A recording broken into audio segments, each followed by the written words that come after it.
This podcast is part of the Robots Radio Rocket Club, a program designed to help all podcasts reach their full potential. For information about joining the Robots Radio Rocket Club, check out robotsradio.net.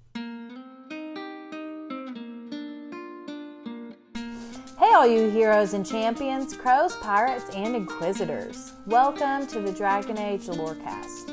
I'm Shelby. And I'm Austin. And we are so excited to bring you this podcast.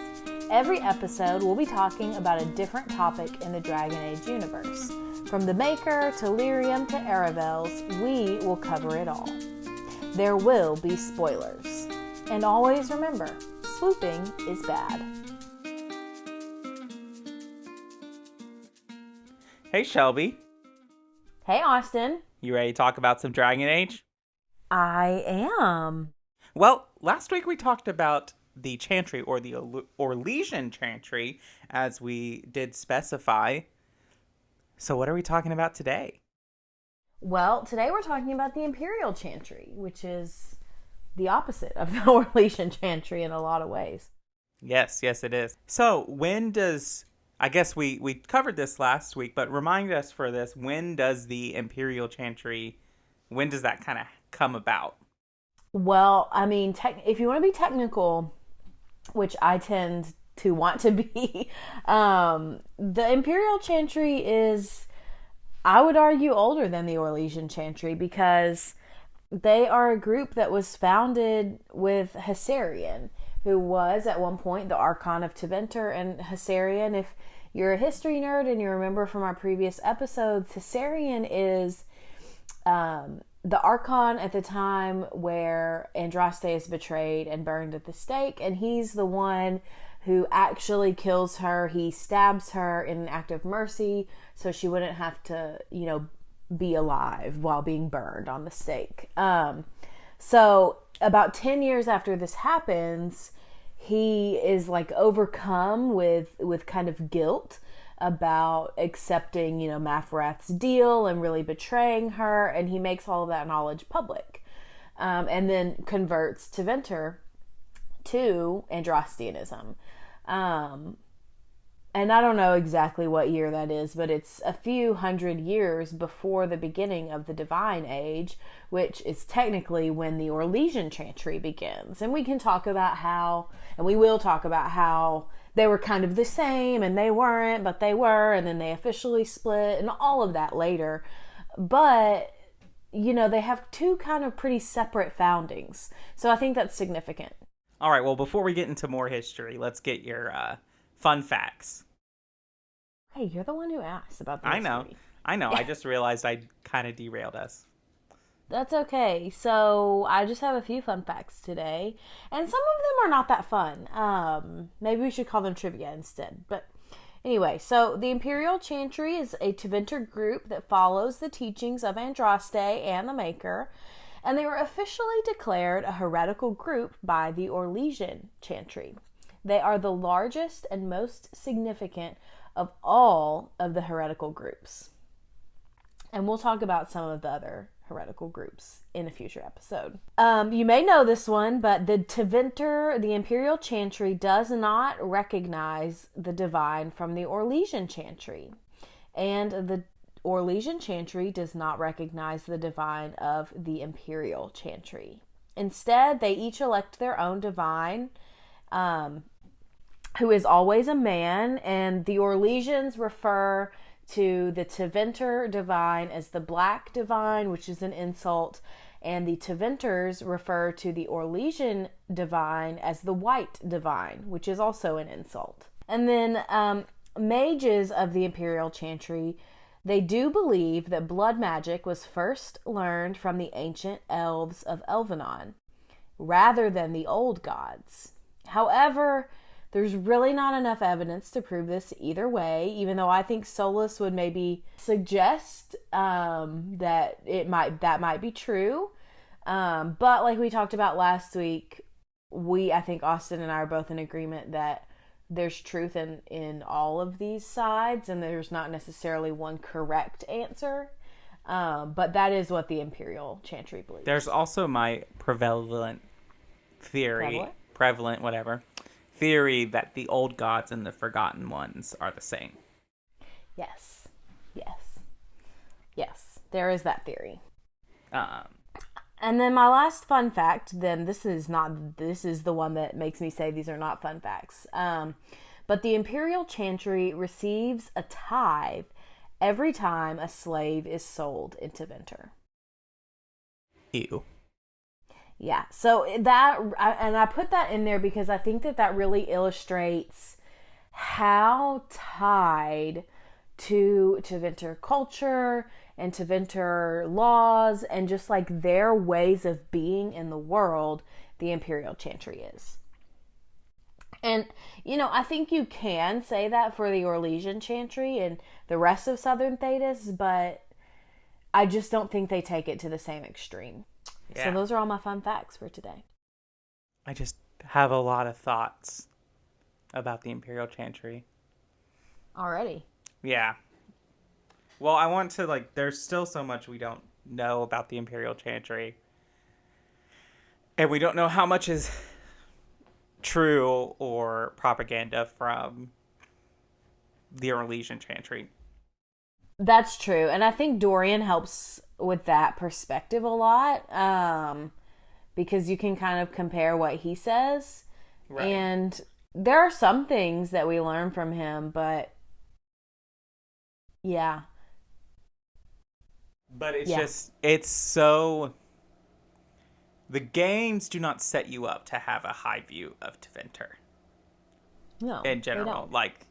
They're always kind of, the way the game set it up, Dorian is really the first person, from Tevinter that we meet that's not a slaver, really. Or a blood mage.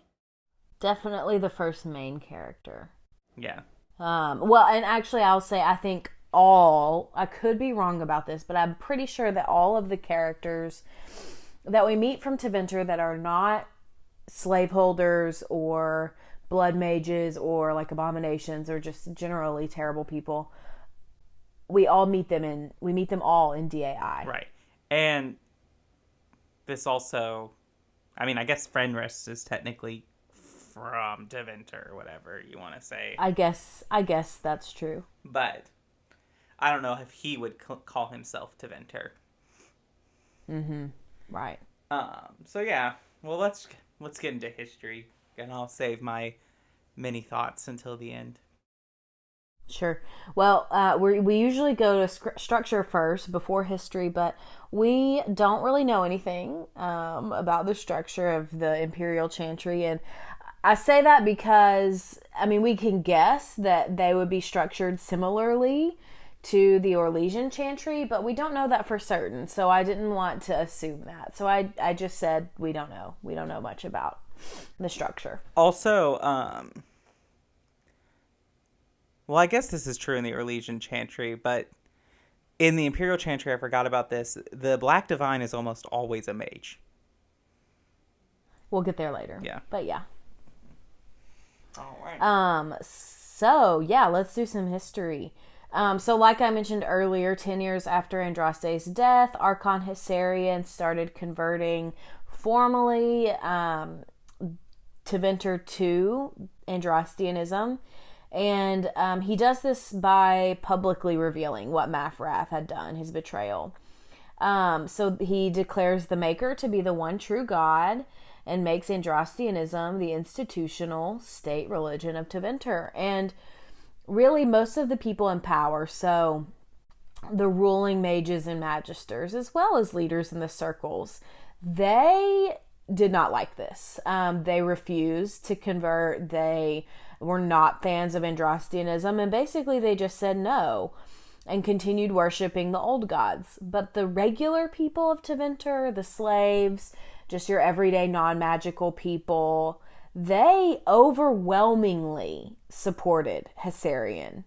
So this is a real big turning point, I think, in Tevinter history, where some of the divides that they have in their country start to become overwhelming. Some of these divides, especially this one, starts becoming something that national identity you can't just plaster over. Right. It's kind of like similar when you see, because we've gone on this thing of comparing the Chantry to Christianity, especially like pre-Protestant Reformation Christianity. It's the similar thing in the Eastern versus the Western Church. So like what I mean by Eastern is like Constantinople and Southwest Asia, I guess, is where we're at, and kind of Russia and all of that.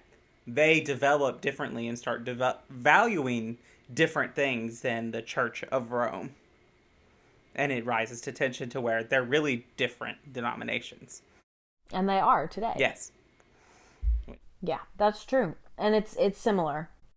So after Hessarian's like formal conversion of the country, a lot of bloodshed followed, as you can imagine. And like large swaths of the non-mage and slave populations were just killing mages and magisters, especially those who remain loyal to the old gods. So this is really a period of change and instability and violence. And in Tevinter history, this is referred to as the Transfiguration. I don't think we have time to discuss the use of that word. And BioWare, I'm sorry, but that word doesn't mean what you think it means. Okay, tell us what it means from your religious perspective. So the Transfiguration is an event in the Christian Bible where Jesus and some of his disciples, they go up on a mountain and they have this vision with Jesus where he's ascended into the clouds, and Moses and Elijah come and they're like sitting on his sides and all that. And it's really kind of a marking of like Jesus as divine, really, which I feel like BioWare here is using the word transfiguration in a sense of like the transformation of Tevinter, which... Yeah, like it's just a big change. And this is a big point in Christian theology. The transfiguration is not a transformation of Jesus.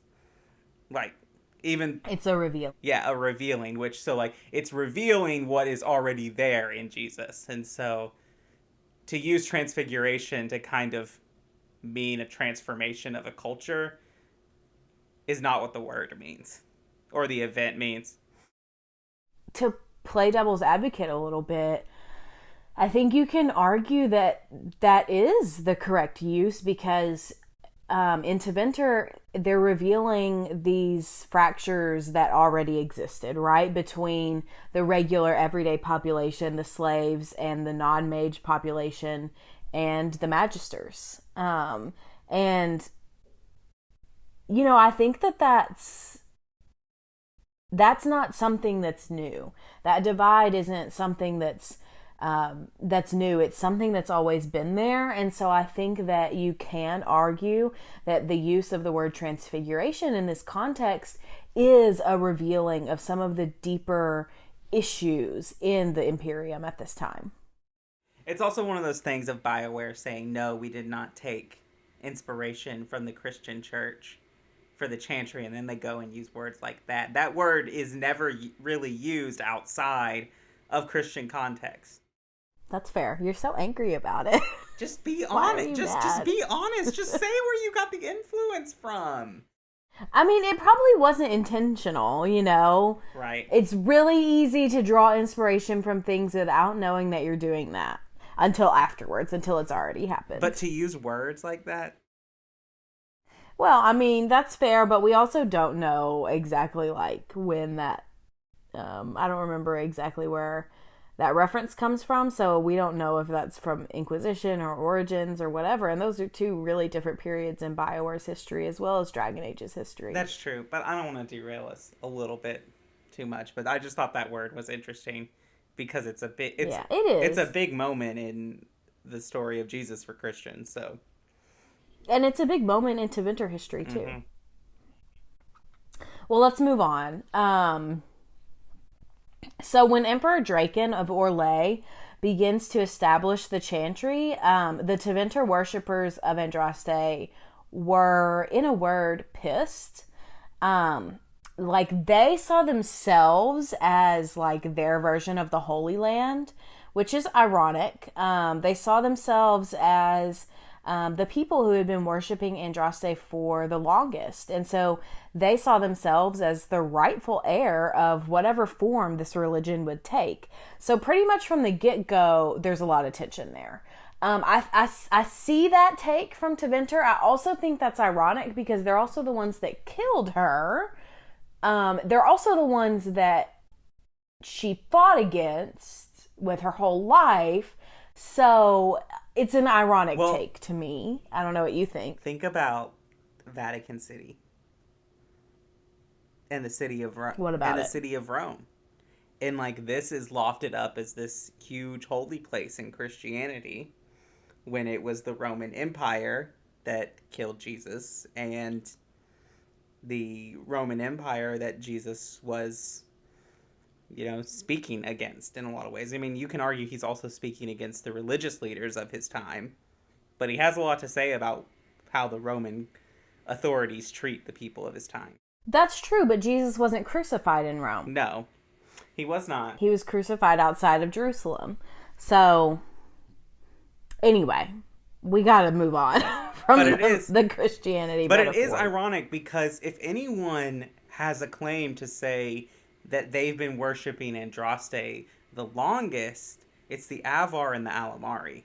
Worship, though? Or just, like, respected as a leader? I think it's probably a little bit of both. I think that there are probably people among the Avar and Alamari who would have fallen into that kind of worship category. Or if you really want to get into this, it's like, well, that's also a thing because the elves, they also kind of, Shartan and his followers, they keep to their elven heritage of their gods, but they also kind of have faith and put that in Andraste as well. I definitely don't think the elves worshipped Andraste in this situation. I think that they respected her and saw her as like a person who joined them in their liberation, but I definitely don't think that they saw her as a god. Because that's really what we're talking about. We're talking about people who see her as a god. Right. And I don't think that the elves or the Alamari or the Avar would agree with that statement. And even Tevinter comes to not agree with that statement later on. Right. So over the years, the two chantries really continued to diverge in teachings. And of course, that means that they increased in tensions with one another. They disagreed about magic and the old gods and the role of men in the chantry. That widens over the years. All of these things, they continue to be more and more at conflict with one another. So combine that religious disagreement with political and state disagreements, and multiple exalted marches, and obviously we know that is not going to end well for the chantry. So an official split happens, as we could have predicted. And this officially happens in 387 Towers, when Divine Joyous II learned fully of Tevinter's views specifically on magic and how they interpreted the Chant of Light differently. And we've talked about that before, specifically the last episode. So if you want more information on that, go back and listen to that episode first. But before they really formally split, there were a lot of things that they both tried to do to appease each other. Specifically, I think more Tevinter trying to appease Orlais. But so some of these things relate to how the religion relates to the state or the country. So previously, the Archon, which is like the head ruler of Tevinter, was also the head of the chantry. So that means he's ruling the country and the religion at the same time. And this was really, this was a big thing for Orlais. They didn't like that. And so it was changed so that the leadership of the Imperial Chantry would then be in the hands of the Grand Clerics of Tevinter. And they added a divine in there too. But despite repeated petitions, the Orlesian Chantry refused to recognize the Tevinter Grand Clerics because they allowed men into the priesthood, who the Orlesian Chantry judged unfit for the priesthood due to Maphrath's betrayal. So this is really a two-pronged reason for the split, I think. You know, the role of men obviously is part of it, but I think even more important than that is the role of the Archon, of being the leader of the state and the church at the same time, you know. And even though he steps aside, they still find another excuse to not approve what they've done. So there's a lot of reasons for the split, and these are just a few that we've mentioned. Do you think that it comes back to that tension between Orlais and Tevinter is politically is really what's keeping this on, and that Orlesian Chantry does not want to link themselves with the Tevinter Chantry because of the political ramifications?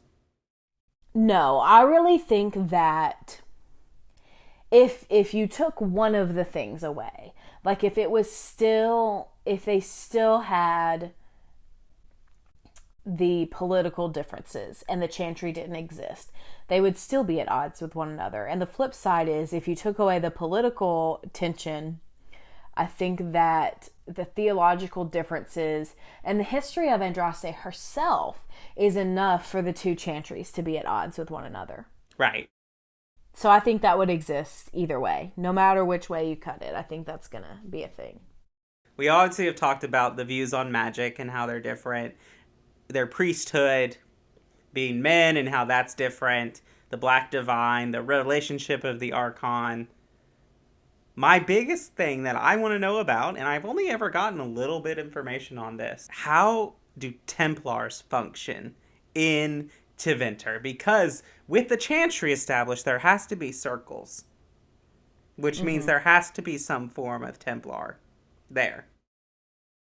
Well, get ready for some mind-blowing information. We decided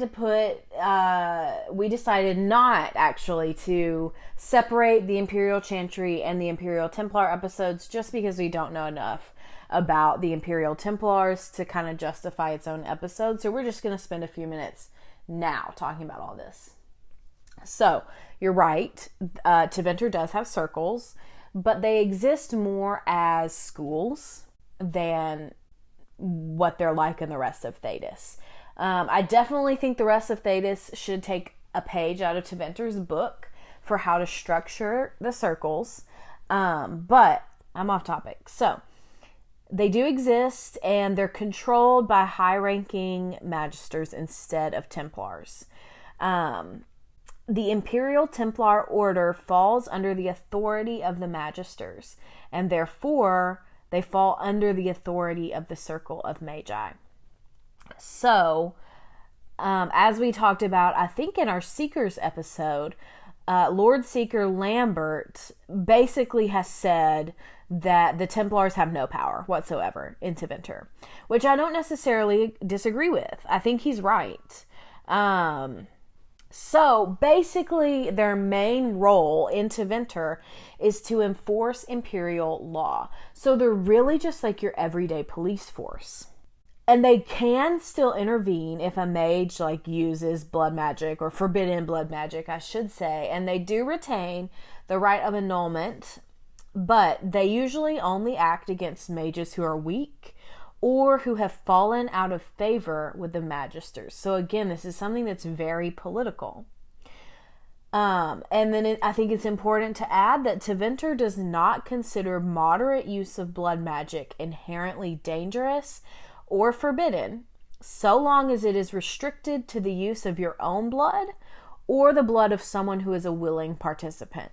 Now, the pessimist in me says, well, then that just translates later on into them becoming extreme, because that they're never satisfied with enough power.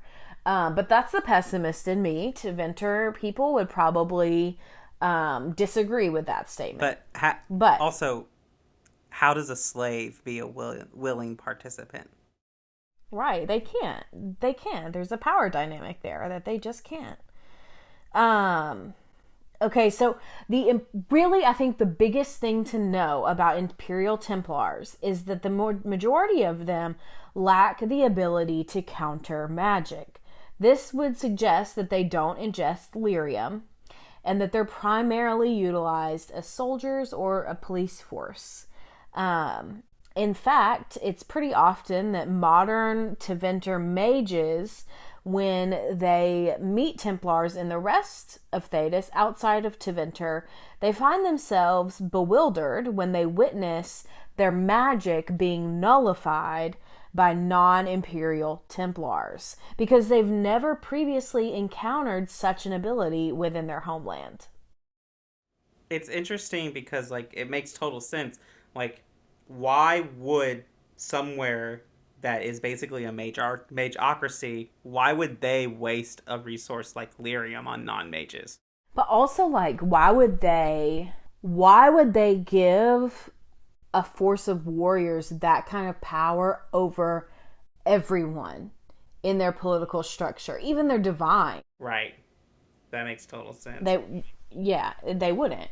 So there's that, and then another key difference between Imperial Templars and their southern counterparts is that there's no Tevinter equivalent for the Seekers, which, as we know, provides oversight for both Templars and mages throughout the rest of Thedas. And few, if any, Tevinter citizens even know that the Seekers exist in the first place. So all of that is to say that Imperial Templars are really just soldiers. There's not anything special about them that allows them to fight mages in a more effective or efficient way, like Southern Templars.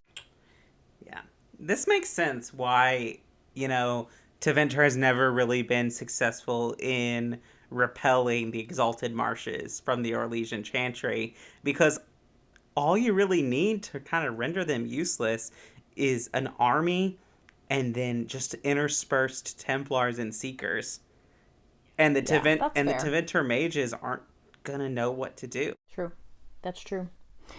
So my last little thing that I have to talk about with the Templars is actually less about Templars and more about mages. But, Templars and Tevinter are very much like bribable. They're very political. They're not an honorable order from everything that I've read. They do what's best for them, not what's best for the people. And so, in special cases or with sufficient bribes, Tevinter Templars will step aside, and unique mages who are known as Justicars may step in and take over for the investigating Templars. There, add that to your list of... My running list of Mass Effect and Dragon Age crossovers. Words, yep. Yeah, words, people, voice actors, I've got it all. Right. So I find that extremely interesting. Well, and it's also a similar function because the Justicars in Asari, they kind of... Right. They exist to, step in and take over investigations, particularly... And this is a different lorecast, so go listen to the Mass Effect lorecast hosted by Sam and Tom. That is a great one. But they mainly deal with Ardek Yakshi, which are super dangerous. Right. Asari, so it's kind of interesting. Similar word, similar function. It's very interesting. Yeah. All right, well, that's all I have for the history and about the Imperial Templars. You want to head to our break? Yes, I do. All right. Let's take our break. Fellow survivors, Vault 76ers, patriotic Americans. This is Lieutenant Colonel Valeria of the New Enclave. Follow our stories as our cast of characters emerge from the White Springs bunker to face an uncertain future in an Appalachia overrun with monsters. But as I always say, the wasteland isn't going to tame itself. Join us here on the Modus Files. We can be found on any Enclave-sanctioned network, including Spotify, iTunes, Google Podcasts, and more. Keep your Pip-Boys handy and listen for further instructions. Valeria out.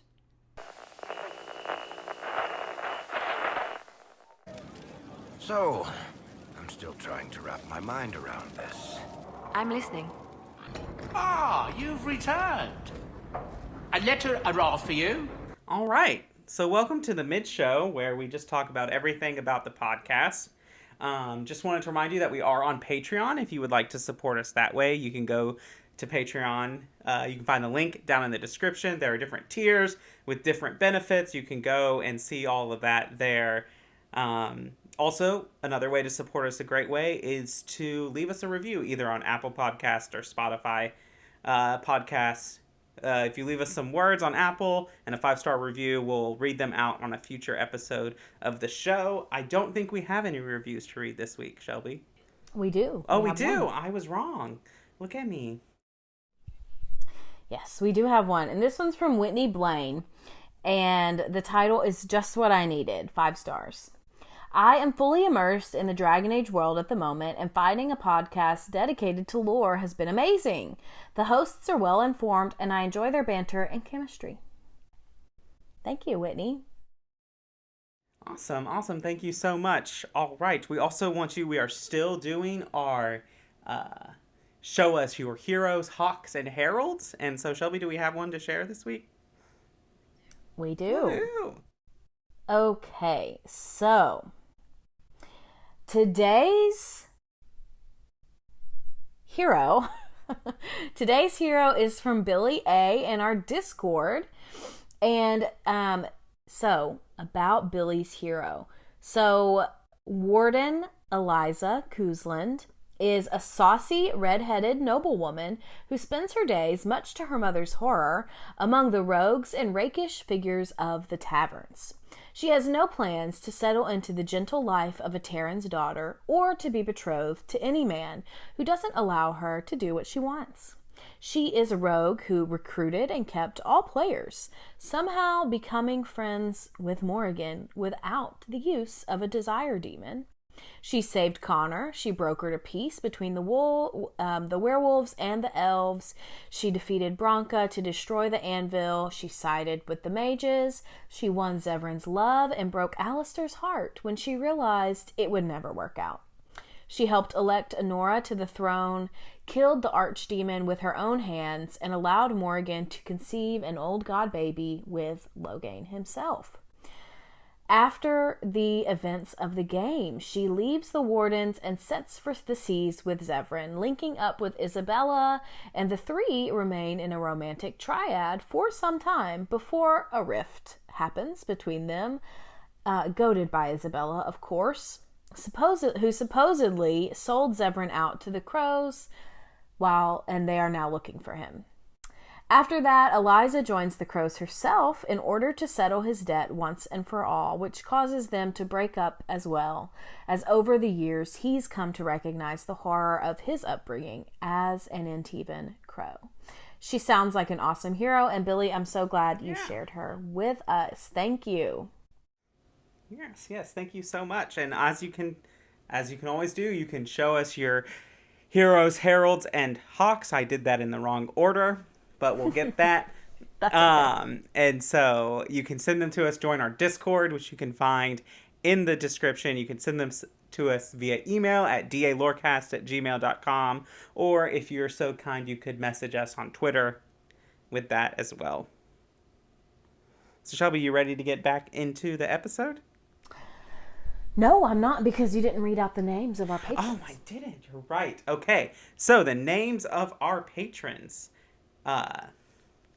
Shelby, you want to read it? Yeah, sure. Okay, so our patrons are Lisa M, Genesis, Derek B, and Fletcher M. We're so thankful for you supporting us. And as a reminder, y'all, we still have our Patreon promotion going on, where the first 5 patrons will be read out, regardless of tier, on the show forever and ever and ever and ever. So I just read out 4 names. That means we've got 1 more slot left. So if you really love our show and want your name to be read out every single week, you better hop on it and become our 5th patron pretty quick. Yes. All right, now are we ready to go back into the episode? I do believe we are. All right. All right. Hello, gentle listener. every Friday, be sure to tune in. What the hell are you doing, Ampersand? Hi, Charlie. I'm sorry I broke in. I thought I was the only one that talked to myself. Well, I'm letting everyone know about the Fumbling Four and the Almighty Crit. Woohoo! It's a 5e live play podcast. Join us every week. Where do we find it, you old crusty coot? Anywhere you can get all your podcasts. You find it every Friday, you stupid cat.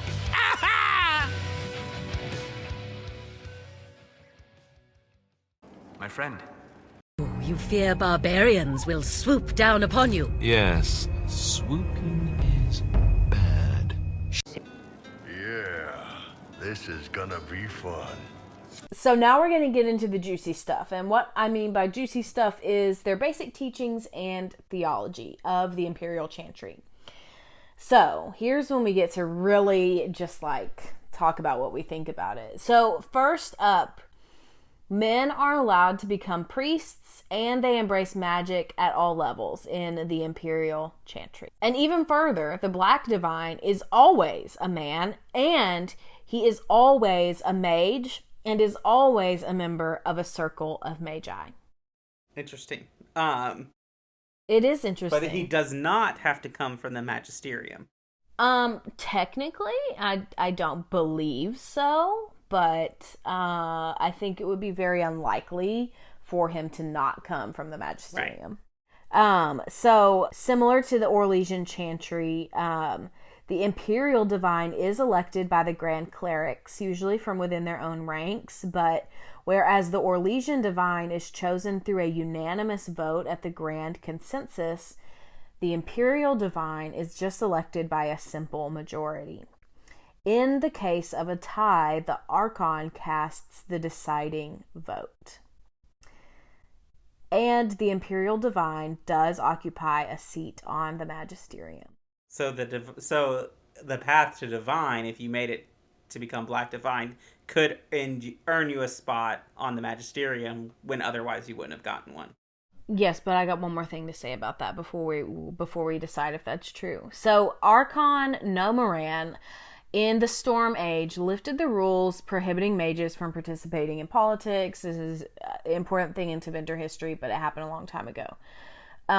So since then, the Imperial Divine has always come from within the ranks of the First Enchanters, and as such, operates as the Grand Enchanter. I would imagine that all of the First Enchanters already have a seat on the Magisterium. I would imagine. You're probably right. Granted, we don't know that for certain, but I'm just assuming. Right. I guess my question is like, and this is something that we can talk about in a different episode if we need to, but Cassandra, Vivian, and Liliana are in running for Divine solely because all of the suitable candidates died at the Conclave. Yes, that's right. So the Divine normally comes from the Grand Clerics in Orlais. Yeah. Well, no, not in Orlais. Throughout Southern Thedas. Oh, right. Sorry, I forgot that the Orlesian Chantry is really the Southern Chantry. Yeah. And so that's just interesting to me because it's if they follow a similar structure like that, it's possible for the Black Divine to come from outside of the First Enchanters. Kind of like, the election of Pope, it's really rare, but like the Pope does not have to come from a cardinal. It's likely they come from a cardinal. Pope Francis didn't come from a cardinal, is that right? I believe so. I do not think he was a cardinal. Anyway, yeah, it's similar to that. Yeah. Like, there's no official rule against it, but the tradition has been that way for so long, it's kind of inconceivable for it to be any other way. And it creates a kind of glass ceiling where it's hard for someone who isn't from that to get into there. Yeah, and also, because the Divine is always a man in Tevinter, I would imagine that most of the Grand Clerics and First Enchanters in Tevinter would also be men, because then that leaves you a greater pool of people who can become Divine. So that's really disenfranchising to the women of Tevinter. Right. Well, Tevinter is no stranger to disenfranchisement, so. That is accurate. Can you tell we don't like Tevinter? Okay, so let's move on a little bit into, I think, some of the more interesting teachings. So the Chantry of Orlais believes that Andraste was fully divine and was taken up to stand beside the Maker when she died. But the Imperial Chantry maintains that she was just a mortal prophet with considerable magical talent, even if she is a symbol of hope. The Imperial Chantry does still respect and honor Andraste considerably, but they technically forbid worship of her that is practiced in the Orlesian Chantry and instead focus only on worshiping the Maker. It's so interesting because you could argue in Tevinter that Tevinter worships magic. Yeah, absolutely. Which is so funny because we don't believe either. You and I argue that neither Chantry truly worships the Maker. Because in practice, the Orlesian Chantry worships Andraste. Right, absolutely. The Imperial Chantry, I would argue, worships magic because it is, even though they changed the Archon and Divine thing, it's still so linked to the politics of Tevinter. Yes. And I think that really gets back to, I think that other than the divine, I think that they could coexist with a difference in the divine nature of Andraste. Because, like, the Orlesian Chantry, at least in what I've experienced, don't put Andraste on an equal pedestal with the Baker in terms of divinity. Yeah, I think that's fair. So I think they could probably learn to coexist. But this next belief about magic, they will never reconcile and hold these two competing beliefs. Right.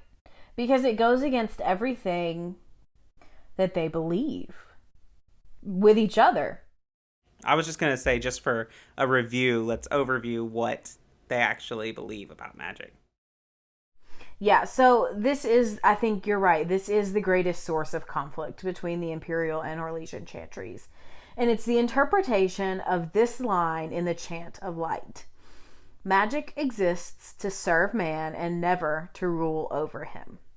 So in Tevinter, the clerics preach that magic must serve the greater good and not control the minds of other people. So this line in the Chant of Light is accomplished only through mage-led governmental systems. Orlesians, on the other hand, interpret this line to mean that magic should be watched over and controlled, and that magic users should be watched and controlled, never given positions of power. Obviously, Tevinter super disagrees with this. And they have a mageocracy, a government ruled by mages. Even back in the Towers Age, even back when they were trying to figure out all of their beliefs, even then, Tevinter had a mageocracy. So, Tevinter, they really interpret this line as oh, we just need to help people. We just need to, make sure that magic is helping us and, helping us in how we live our lives. It's for the greater good. It's not something that's dangerous to them. It's not something that should be watched or controlled. And it leads to an interesting dynamic that we could get in Dragon Age 4, especially if we get a similar mechanic to import world states. If you make Vivian divine, that's a big change for the Chantry. And arguably, you could argue is a more just change for mages than either Cassandra or Liliana. Because, as you and I both know, in representation, having one of your own at the seat of the table of power is a huge step towards justice and ending oppression of your people. You're right, but Vivian is so conservative in her views toward mages. I'm not sure that any progress would even be made. Right, there is that. But I'm sure that it could either ease tensions between the Imperial Chantry and the Orlesian Chantry, or it could exasperate them, make them way worse of them being who the hell, you filthy hypocrites, you have told us all this time that we can't this whole magic thing, and here you are electing a mage divine.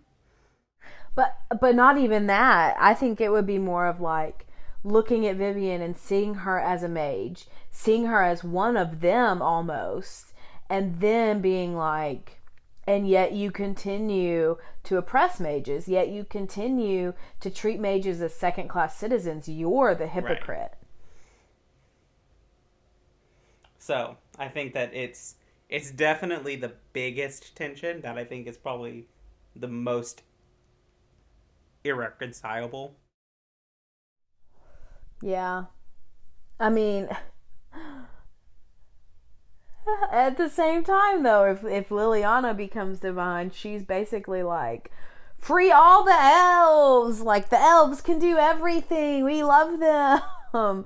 So I can't imagine that would ingratiate themselves to Tevinter either. And it's interesting, like, the differences in their interpretations of the Chant of Light totally makes sense with their culture. Like, of course they're not going to say that mages have to be, subservient and watched and controlled, because their entire government is based on mages having power. They would have to restructure their entire society. Furthermore, they're going to blame elves for blood magic because they already oppress the elves to a greater extent than the Orlesian or Ferelden societies or Free Marches do. And so... Which is really saying something.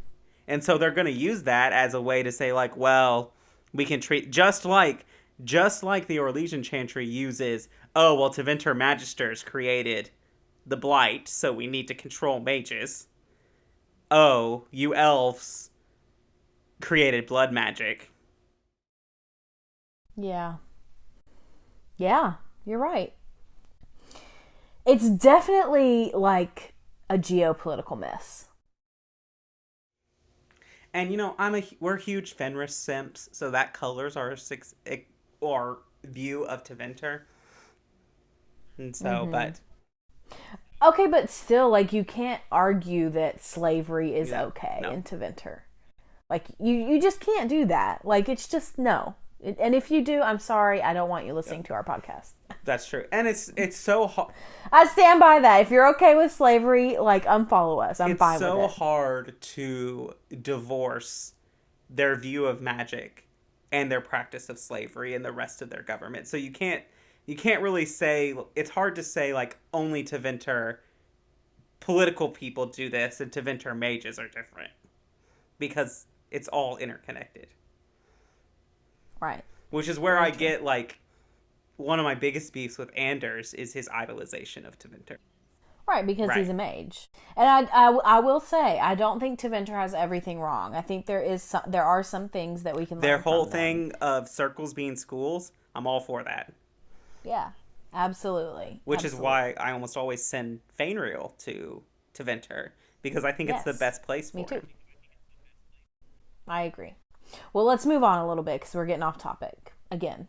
So my last teaching that I brought about the Imperial Chantry is about pride. And we talked about this a lot last week, and how the Orlesian Chantry blames human pride for, like, the second sin and the creation of the Darkspawn and all that. The Imperial Chantry doesn't blame human pride. They blame the old gods themselves for humanity's corruption, rather than this, like, inherent flaw in human nature. So they really see it as the fault of the old gods, because the old gods are the ones that begin whispering to the humans. And again, this is another thing that I think Tevinter is right on. I definitely think there is something to be said about human pride and human arrogance. But at the same time, the old gods are the ones that started it. They're the ones that begin whispering. So I agree. I tend to agree with Tevinter on this one. Right. Well, do you have any last thoughts about Tevinter, about the Imperial Chantry, about the Imperial Templars, or anything else we've talked about tonight before we move into our side character? I am really excited to get a little bit more of it in the next Dragon Age game. And excited I will read those Codex entries so fast.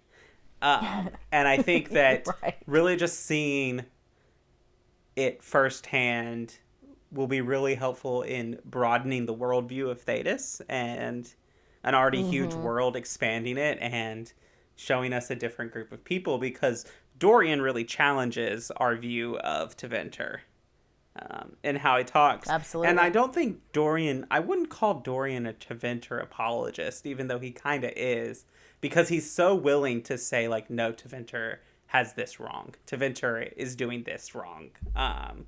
Yeah, I don't think he's an apologist at all. I think he is a Tevinter, and he's very much in a phase where he's like trying to figure out who Tevinter is, who Tevinter can be, what makes them good and what makes them bad. And that's a really hard process to go through about your And country. I think that you can really, really see Dorian's character in how he interacts with Sarah. And yes, he is elitist and prissy to Sarah in a lot of ways, but he does not treat Sarah like a servant or expecting her to be a servant. That's true. Which I think says a lot to his character. I agree with that. And I also think that if he did treat her in that way, he would have an arrow I in the think that he throat. would too. And maybe he knows that. But he's also not that way to you as an Inquisitor if you are an elf. Also true. Well, any final thoughts? Or are we I'm ready to move on? on. Let's get this side character. Okay, so today's side character is one you probably haven't heard of. And it's Divine Urian. And I think I'm going to pronounce this wrong, so just bear with me. Divine Urian Nihalius. And he is the current divine of the Imperial Chantry, and he has been since 927 Dragon. So, in 917 Dragon, Urian, not divine yet, he was a magister of the Imperium at this time, and he accompanied a group of Imperial Templars as they chased a group of apostates close to the border with Orlais. They were then confronted by a group of Southern Templars who had been hunting the very same apostates. This situation very much could have devolved into a political disaster, but the Southern Templars' leader was Lambert Van Reeves, and he managed to diffuse tensions through negotiations. So, this won him Urian's admiration, and they became friends. And if you remember from our Seekers episode, you might know what's coming next. In 921, Magister Urian personally requested that Lambert be named a Seeker liaison to the Tevinter Imperium, and so he was tasked with aiding them in their investigations of magical corruption. But Lambert grew frustrated with his job, with the scope of his task, and the many obstacles that were placed in his way. So his friendship with Urian really began to suffer from this. And this is also when Urian begins moving up the ranks. He begins moving closer and closer to becoming divine, which, again, if you remember from our Seekers episode, this means he becomes closer and closer to using blood magic, and then eventually he does start using blood magic. And this is really what ends the friendship between Lambert and Urian. So, eventually, in 927, with the help of several other high-ranking magisters, a select group of Templars, and Sir Lambert himself, Urian arrests the current Imperial Divine and 5 of the highest-ranking magisters in Minrathous, and they do this all in one single night. After the resulting trial, Magister Urian assumed the title of Imperial Divine and led a violent purge of the Imperial Chantry. Lambert reluctantly continued to serve as liaison to Tevinter until 931, which is when it became apparent that Divine Urian had formally, officially, fully become a blood mage and was no longer rooting out magical corruption. So this is 4 years after he becomes divine. He doesn't even make it 5 years until he's like fully fully into blood magic. And you know what? Say what you want about Seeker Lambert, and I am not a fan of Lord Seeker Lambert. I do not think he's a good person, but he is a man who stands by his principles. That's fair.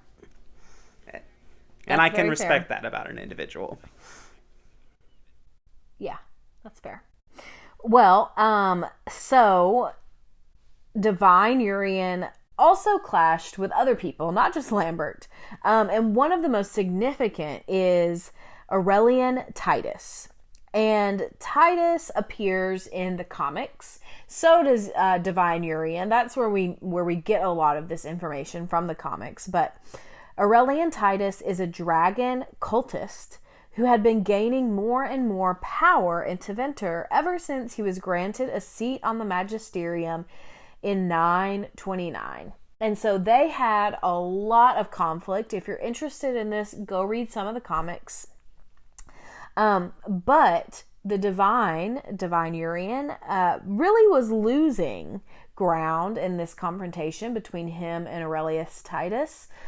Titus had a very solid group of followers. You could even say cultists. And then one day he just kind of disappeared in 940 Dragon.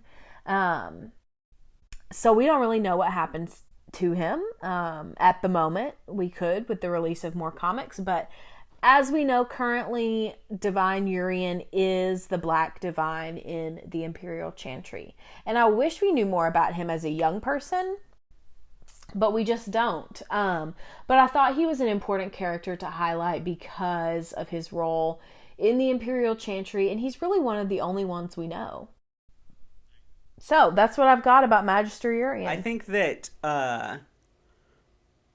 it's interesting. I think if you talk with Dorian a little more in the Trespasser DLC, he mentions Divine Urian briefly because it's a joint effort between him and the Archon of Tevinter that sends him to the Exalted Council. So I just think that's interesting. So like, Divine Urian is obviously concerned with other things that are going on with Thedas. And I'm sure that Tevinter has a vested interest in what will happen with the Inquisition, because I'm sure that they don't want the Inquisition coming to Tevinter. Yeah, absolutely. But I really am... This disappearance of this Titus person, the year caught my attention.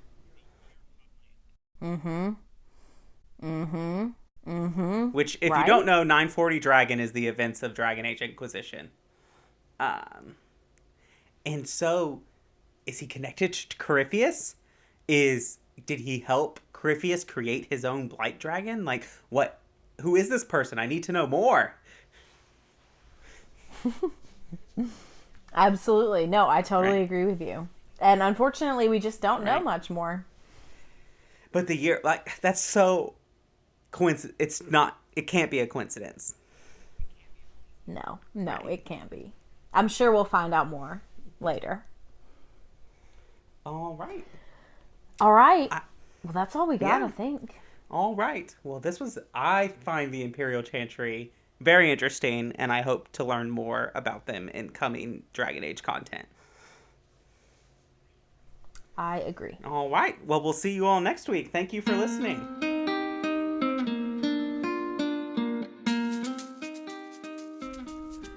Thanks for listening to the Dragon Age Lorecast. As always, you can find us on Twitter at DALorecast. If you have any lore questions, topics to unpack, or side character suggestions, email them to us at dalorecast@gmail.com. The Dragon Age Lorecast is a part of the Robots Radio Rocket Club. You can join the Robots Radio Network Discord by clicking the link in our episode description. If you enjoyed our show, we'd love it if you'd subscribe and give us a review. See you next time. Have you ever wanted to deep dive into the lore and stories behind all your favorite Marvel movies? Then do we have the show for you. I'm Captain Shenko. And I'm Psych88. Join us as we dissect the media megalith that is the MCU. We'll talk about the origin stories, the fights, and everything in between. The MCU Lorecast releases on all major podcasting platforms on Mondays as part of the Robots Radio Rocket Club and can be found on Facebook, Twitter, and Instagram.